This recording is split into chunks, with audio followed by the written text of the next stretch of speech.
बोलीले के सम्मान गर्दो रहेछ उहाँ दिदीले बताउनु भएको छ।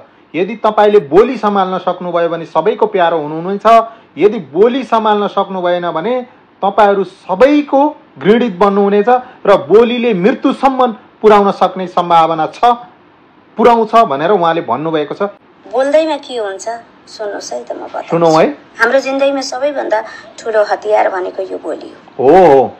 यही बोलीले घरमा राम्रो वातावरण हुन्छ, यही बोलीले घरमा ताण्डव मचिन्छ, एकदम जायज कुरा, झगडा मचिन्छ।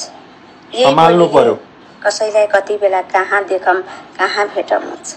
हो। यही बोलीले कसैको जिन्दगी मुख नहेरम जस्तो हुन्छ। सही कुरा हो।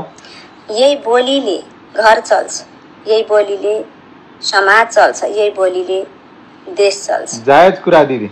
अनि जिन्दगी भरिलाई भनेर जोडेको सम्बन्ध यही बोलीले गर्दा बिग्रिन्छ। के हुन्छ त बोल्दैमा भनेर बोल्दै गएको सम्बन्धले न निल्न न उकाल्न न मर्न न बाँच्न बनाउँछ। उस्तै परे घर पनि बिगार्छ। र यही बोलीले माथि पुर्याउँछ, यही बोलीले तल झार्छ। बोल्दैमा के हुन्छ र भनेर नबोल्नुस् है साथी।